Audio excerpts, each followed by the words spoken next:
Hi friends, नमस्कार। आज आम बनैबा पनीर सैंडविच। तापे आवश्यक उपकरण प्रथम देखि नबा। प्रथमे मैदा, कॉर्नफ्लोर, आलू, बॉयल आलू को मैक्स कराई जाइछि, पनीर, ब्रेड, रसुन अल्प गुंड काटी देछे, कंचा लंका, गाजर, बीट, लाच्छा सेमिया, लुण। प्रथमे पैन गरम करके तादरे गोटे 2 स्पून ऑयल पकेवा। ऑयल गरम हो गले तादरे रसुन फ्राई करवा। रसुन टिके फ्राई हो गले रसुन टाक आम भल कि फ्राई करदे। रसुन फ्राई हो गले तादरे आम पकेवा टिके कंचा लंका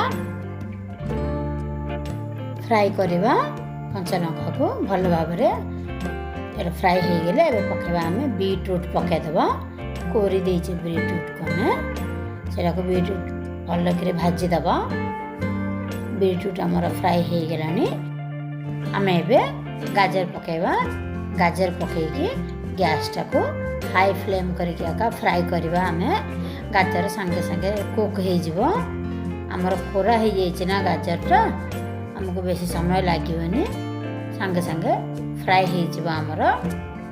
देखले ना तार पानी अंश पूरा बाहर पड़ानी। अल्प लुण देदेबा। आम मसला रे लुण देकी फ्राई करदे पूरा भल कि। देखु गाजर भी आमर भाजी हो गलानी।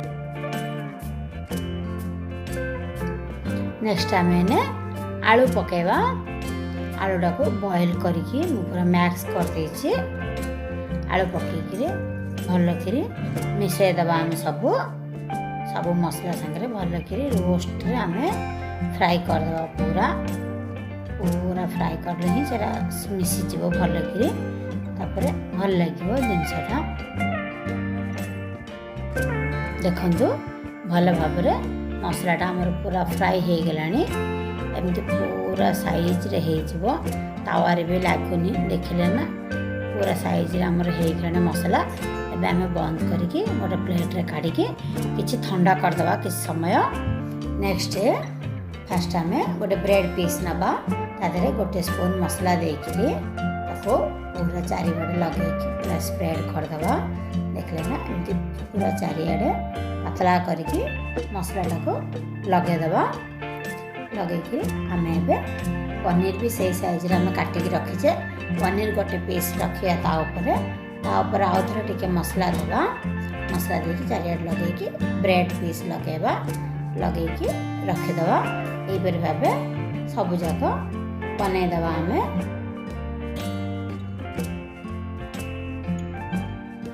नेक्स्ट गोटे प्लेट रे 2 स्पून मैदा, 2 स्पून कॉर्नफ्लोर, सॉल्ट टिके पकईकि गोलेदे। अल्प अल्प पानी देकी भल भाव पूरा थिक करके पूरा बनईदे। आम पेस्ट बनईदे। देखुं ना एमती एमती अल्प अल्प पानी देकी सॉफ्ट करके पूरा स्मूथ भाव आम करदे। देखले ना यही भाव हो। आम जो ब्रेड मसला लगे ताको आम मैदा कॉर्नफ्लोर घोल रे बुड़ेवा। एमती देख ना साइड जाक करके मझीटा करवा। एबे आम जो लाच्छा सेमिया देखते आपको गुंड कर देछि। सेटा को चारिआडे लगेदे मैदा ऊपर। पूरा सैंडविचटा चारिपटे आम पूरा सेमिया लगेदे। लगे रेडी करदे। सबुजाक आम सेमती सबुजाक मु बनईदेली। रेडी हो गला आमर। आपन जदि भी चाहिए आपको फ्रिज रे भी आधा घंटा रखिपारे।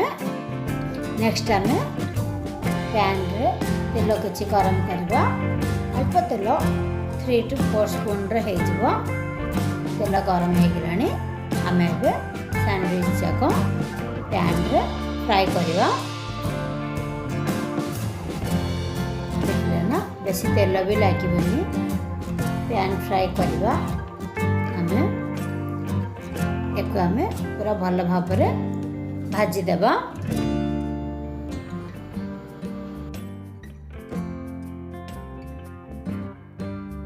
देखिले ना यही भली भावे आमे पूरा ब्राउन लाइट ब्राउन कलर करके फ्राई करदबा पूरा साइड रे आग पछ चारिआडे देखुछन ना यही भली भावे कलर आसिले हमर जिनस रेडी हो गेला हमर सैंडविच मो यही भली भावे काटिछि मझिरु आपन को जो भली भावे पसंद लागिवो आपन कटिंग करि परिबे। वीडियो देखिया पे धन्यवाद।